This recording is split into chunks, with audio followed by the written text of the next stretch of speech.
what you see on the screen, we should warn you right now, may repeat. Okay, yes, red on the screen. The NASDAQ has flipped back into negative territory just by 16 points. Dow is down 330, the S&P down 9. So none of this may repeat tomorrow because, let's call it 24 minutes from now, 4 of the Magnificent 7, Amazon, Alphabet, Microsoft, and Meta, release the earnings hounds. Shareholders and tech analysts' heads are probably going to be exploding because this simultaneous release will have everyone rushing to interpret whether the very companies that have driven the last 2 years of this bull market still have a grip on the steering wheel of the AI monster truck. Amazon, we should mention, hitting a record high right now. Alphabet earlier touched an intraday record. Right now, we've got Alphabet just slightly in the green. It dipped into negative territory, so we're watching that. Microsoft moving to the downside. We're looking at Meta. All of these names, again, all 4 come out with their earnings. So will the Mag 7 earnings keep laying the bricks on the wall of worry or bulldoze right through it? Joining me now, Federated Hermes CIO Stephen Auth and SlateStone Wealth Chief Market Strategist Kenny Polcari. Kenny, let me toss it to you.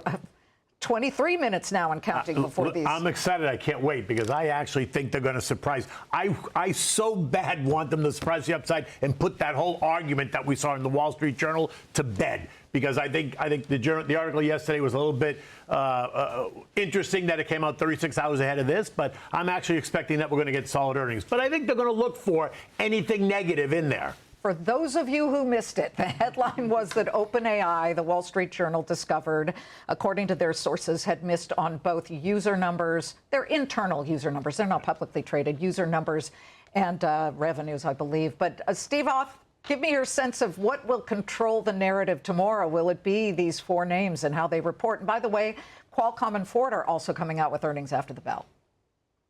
Right, and we got Apple tomorrow. So, yeah, they're going to control the narrative for sure.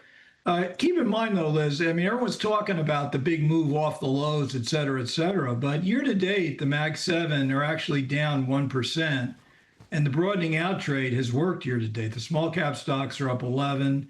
The value indexes are up about 8. So, we think it's kind of a rotational market. We're trying to be stock pickers within the Mag 7. The 2 value names within the group, I think, are Amazon and Meta right now.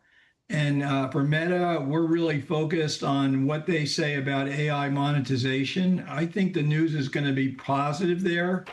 And, you can see a move there in that stock. Amazon, people are going to be looking at, CapEx spend and how AWS is going in terms of revenue growth. So I'm kind of with you on this. I think they'll be important. We like those 2. We also think once we get past this, the rest of the market starts to go.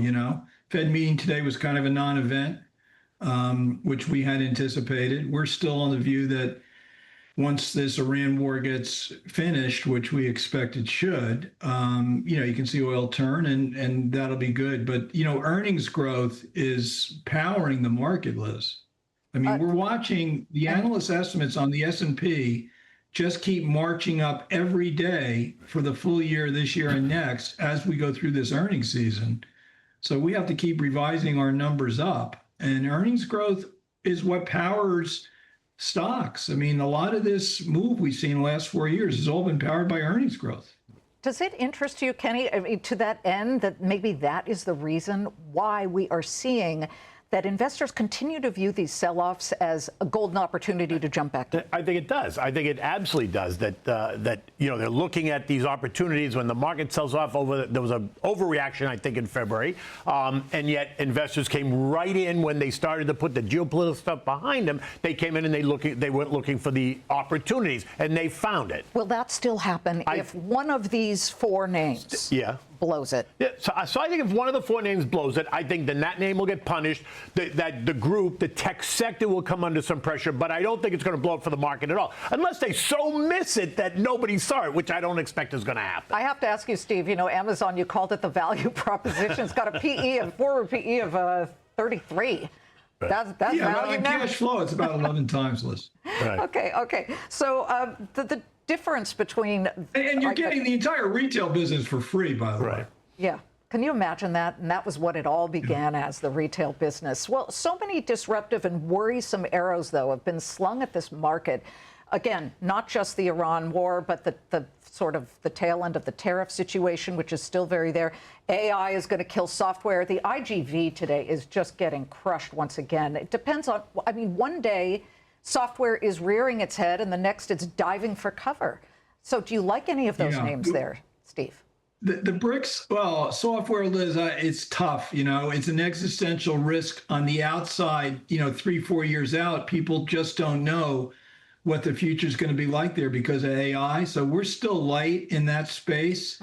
We think it's really hard to trade it. So yeah, there are pockets in this market that are soft, but all these bricks on the wall of worry that you start this conversation with, that's what leads to a bull market. You know, it keeps the market refreshing itself. You get these sell-offs that people raise cash.